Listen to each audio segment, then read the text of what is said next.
What's happening, YouTube? This is Clearly Canadian. My name is Jake, and I live in New England. Born and raised in Connecticut, and I have grown up backpacking, hiking, mountain biking, bike riding all over the East Coast, from Florida all the way up to the top peak of New Brunswick, Canada, where my family resides. And I'm just starting my channel. I figured I would start this YouTube channel on the knife challenge or knife theme tag video everyone's got going. That's going to be my my whole point of the channel, is outdoor gear in general. I'm a knife nut, knife collector. I collect a lot of stuff outdoors in general, shelters, you name it.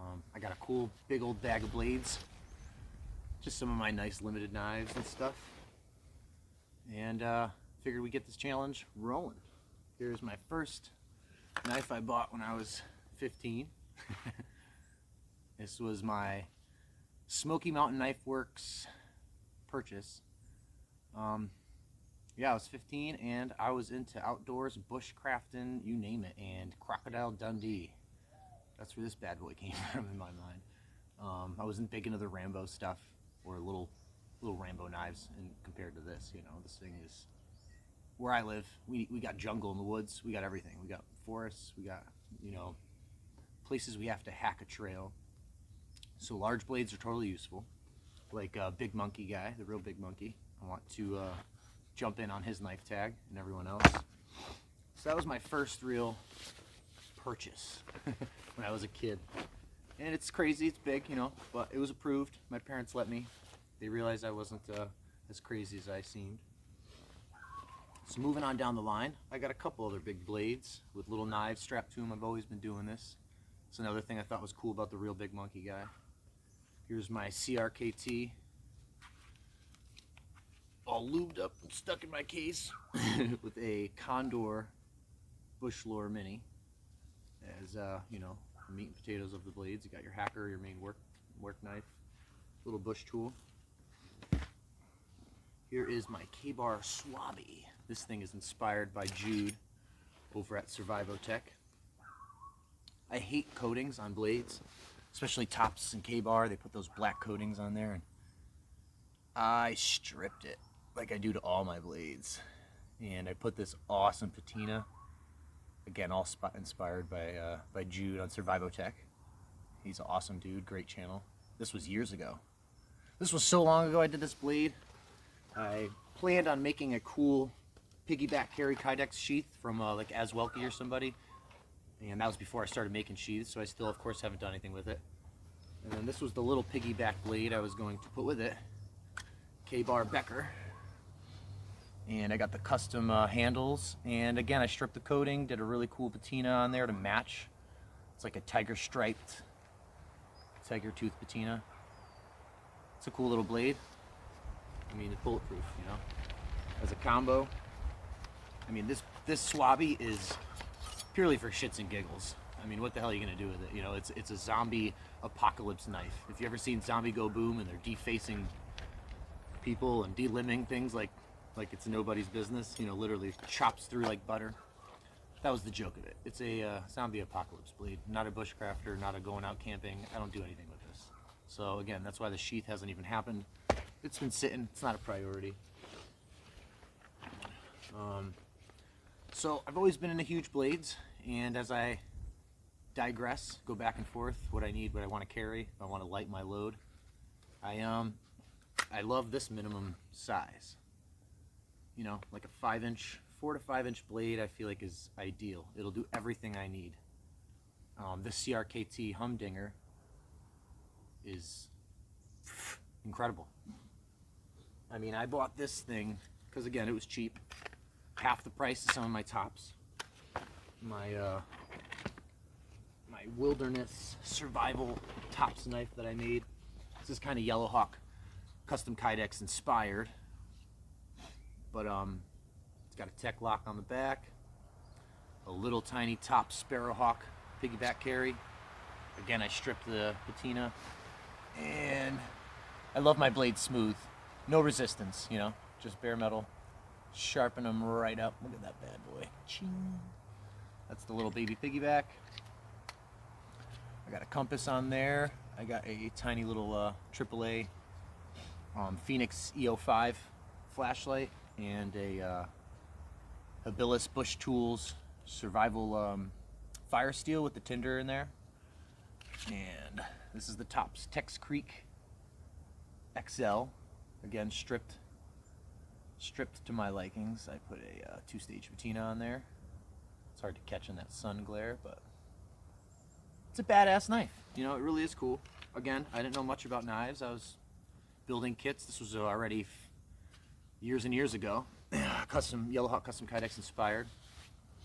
And, you know, I went from there, messed around with that Tops, and realized that, I don't know if it's the weight or the balance, this thing just shreds. I mean, there's no comparison. It was upsetting.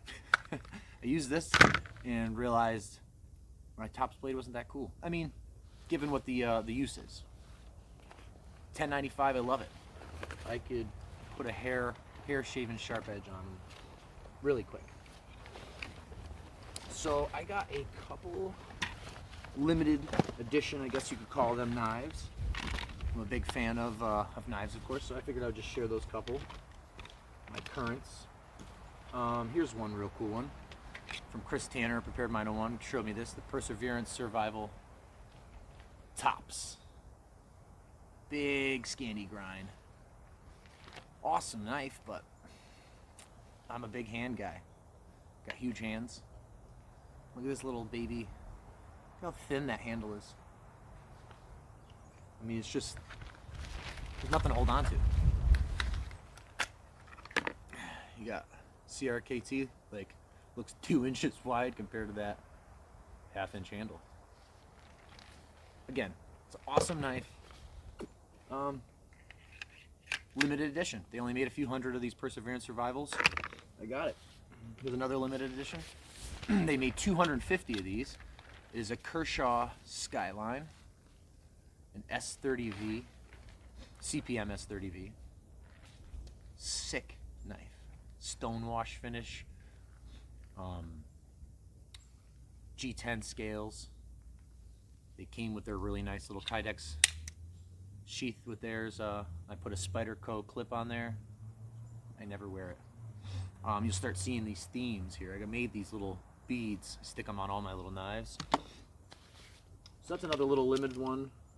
This isn't limited, it's just a cool blade. Another S30V, the Benchmade Hidden Canyon. Those weird looking zebra handles. Another little skull bead. Here's a Tops Oot. This goes in my tool bag, utility bag. That's what this blade, every blade has a purpose. I mean, I literally shove blades everywhere. I got a blade in my cook kits. I got a blade in certain backpacks and tool bags. This is a tool bag blade. It's huge. It is so thick. I mean, literally they say you could pry with it. I don't pry with any of my knives, but need be, it'll do the job.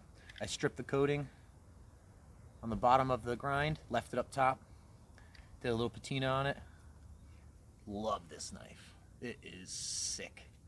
I mean, it just does work. It's a work blade. That's what it is. Little bitty work knife. I started evolving to neck knives a long time ago. I love neck knives. And that's kind of what I'll show this theme now is, here's another MSK Tops. This is a pretty sure a limited edition. It's that cool like tan micarta that I love. Came in the tan Kydex. Most of these Tops I've seen are black or green or whatever color, but I am a tan camo freak if you haven't noticed. Cryptic Highlander, Kelty chair. I mean, I try to get tan and olive drab everything. That's just my colors. That's the way it's been. This is what started, one of the knives that started it all. Actually, this is the knife that started it all.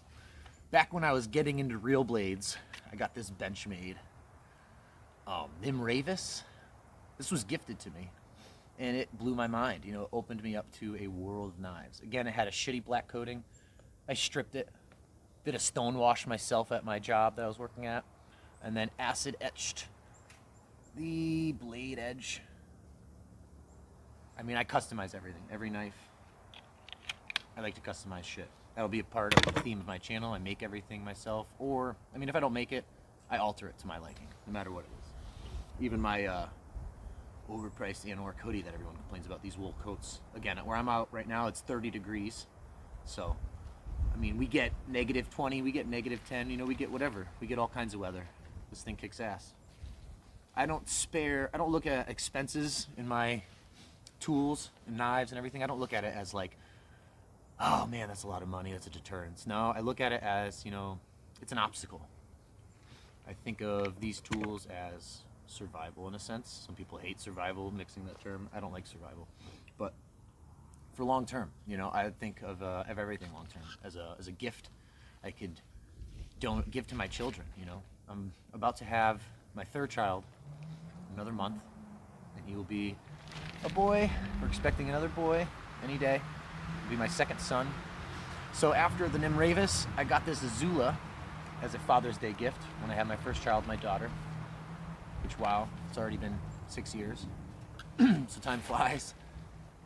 And that started my love for knives back.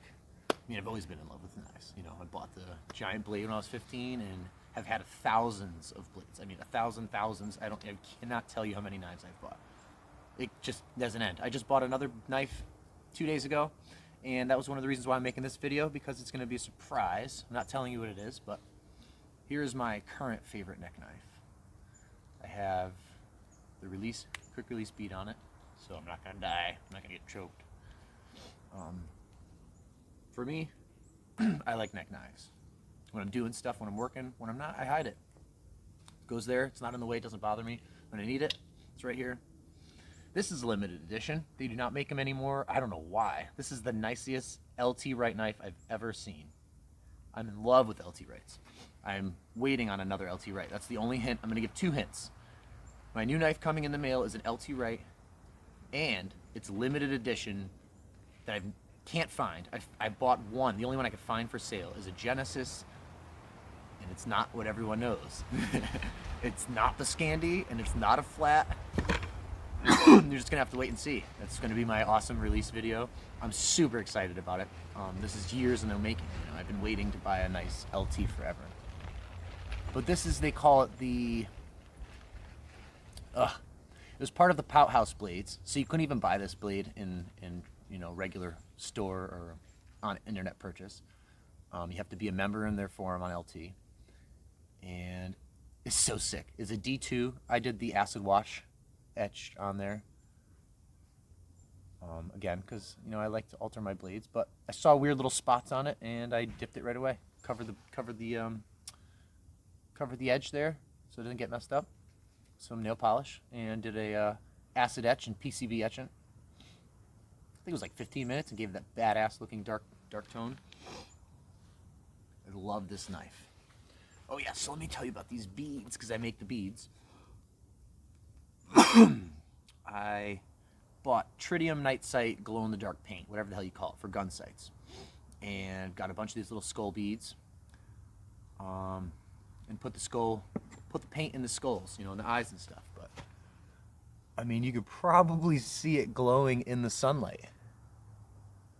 Yeah, of course, my son's casting, and this is a stupid demonstration, but these things glow like crazy. I mean, 2 seconds with a flashlight, and it's glowing in the daytime. Like, literally, people see it, and they're like, holy cow. But it's a tritium night paint, and, you know, I put it there in temps if I ever lost it or something and dropped it. Hopefully, I could scan the area and pick it up, you know. But I put those on all my neck. So, this big boy, which, you know, it's like 5 inches overall, 2.5-inch blade. Oh, I love the finger choil. It's not a Patriot. Patriots are cool, I'm not knocking them, but this handle is just butter. It looks like 3 fingers, but that end there, that nub, fits in your, oh, I love it.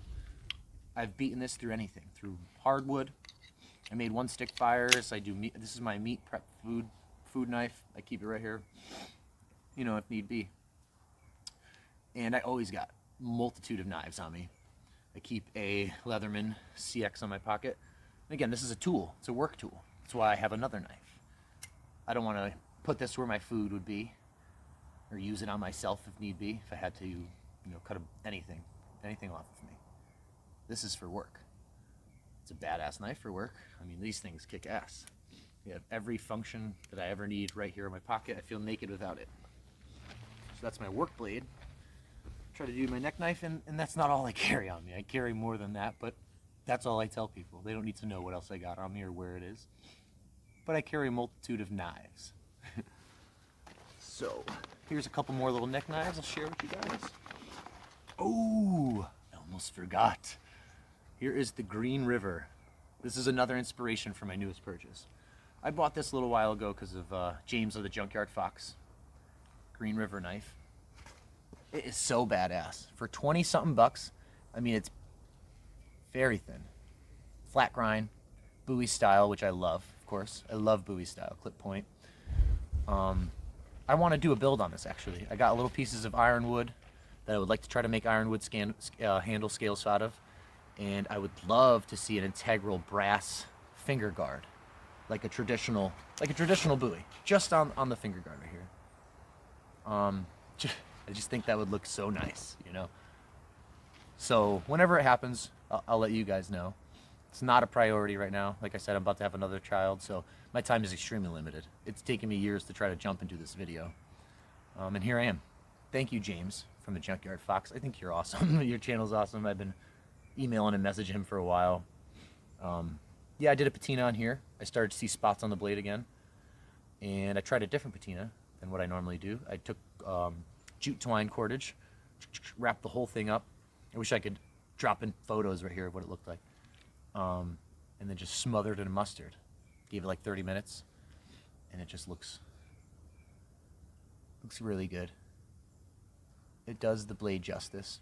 But again, it's a cheapo knife. I beat the hell out of this thing.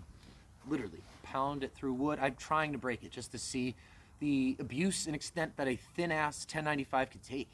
Because all you hear is mixed reviews about people. Look, I don't care what your practice is. If I go out in the woods and I'm doing what I want to do, that's fun for me. It's fun for you. People get up in arms about everything. Here's the evolution of my neck knife. I had this tiny little guy who started it with my little skeleton key fob glow-in-the-dark bad boy. And this is a Kiradashi from Amsler Knives, handmade. If you saw how much this thing is, you'd probably shit your pants. It's more than 100 bucks. It is super steel. It's like I want to say it's like CPM 154. Not exactly sure, but I love this little blade. I mean, you can put it anywhere. It's an awesome little knife, tiny. This is what I started wearing as a neck knife for utility because I realized their benefit. And as it grew on me, I realized quality matters. You know, Amsler Knives is awesome. That's the guy that made the Hurricane Razor in the new movie Blade Runner. Not the old Blade Runner with Harrison Ford. It was the newer one with the guy, I don't even remember his name. Sick movie. The beginning of that movie, he takes an eyeball out with an Amsler Razor, Hurricane Razor it's called. Black Scout Survival's got a review on that blade. I have that one also. I wore it in my wallet forever until I just had no use for it anymore. And now I have other knives that I rock in my wallet, actually. But this is a Bark Rivers little L-Max. I can't remember the name of it. It is just teeny little guy. Again, a fortune. Expensive. I love it. It's L-Max steel. I mean, literally this tiny knife could quarter an entire deer. You're not going to sharpen it. And I've seen it. I've seen it done multiple deers. There's guys that were challenged that, you know, they'll do multiple game with an L-Max Bark River knife. It's a super steel. It's a pain in the ass to sharpen, and I'm a sharpening geek. Here's another cool little one. I don't even use it. Sheep's foot boker. Another bead. I had to tighten this Kydex myself. I started making Kydex because Kydex I hate from the factory. This isn't, of course, a factory Kydex that you get from Bark River. Oh yeah, I made that Kydex on my neck. And that is green carbon fiber to match the green handle scales. I think it looks awesome. It's my favorite. Sorry for all this wind. I want to film every video, or I'm going to try to film every video outside. Being a outdoor gear review, whatever the hell you want to call it. I'm going to aim to do all my stuff outside. So, wind, whatever. Here's one of my last ones. this was one of the first neck sheaths that I made at Kydex. And I love these notches, like grooves. People call it almost like brass knuckles, because it just gives you a purchase if you need to, if it's not on your neck and you're popping it off or whatever. But yeah, that was one of my first Kydexes. I was proud of it. And this is one of my first customizing a knife. It was a cheap ass knife. It's a Boker Rambler. And this thing is sick. Sick. You're probably seeing a trend here that I do not like. Scandi blades. I love flat grinds. They're just not as functional as like a saber grind. Saber grinds are fucking awesome. They just tear through shit. Oops. But there's my patina I did. Acid etched the stainless steel. It's a 440 stainless. Acid etched it. Even chiseled and filed the handle a little. Gave it some extra grip. This thing's sick. Such a bad little cheap knife. Again, this was like what started it all right here. I realized this was probably the optimum size for a neck knife. I did everything with this knife. I made one stick fires, food processing. I mean, this thing, it's 440. I don't know why people complain about 440. This thing is like a razor all the time. Great edge, good edge retention. Maybe Boker just knows what they're doing with their steel, you know? Quality names. So, that is like all of my limited edition blades. I have a ton more. I got Wakazashis that are not made anymore. Cast Siberia. I got like really cool high quality stuff. Again, I'm a collector. I've been collecting forever, for 20 plus years. I'm 34, and I got into this when I was younger than 15. I was always into knives, but yeah. So guys, I hope you like the knife review challenge. I can't wait to show you my new LT that's coming in. And like I said, it is a limited run. Nobody has these things. It's so crazy. I'm so happy and excited I got to get one. And it's on the way. It should be here Monday. So I'm going to film that video this week, and that should be my next upload, is my dream knife. Take care, you guys. Sub to my channel, like it. Glitter Canadian, Jake out.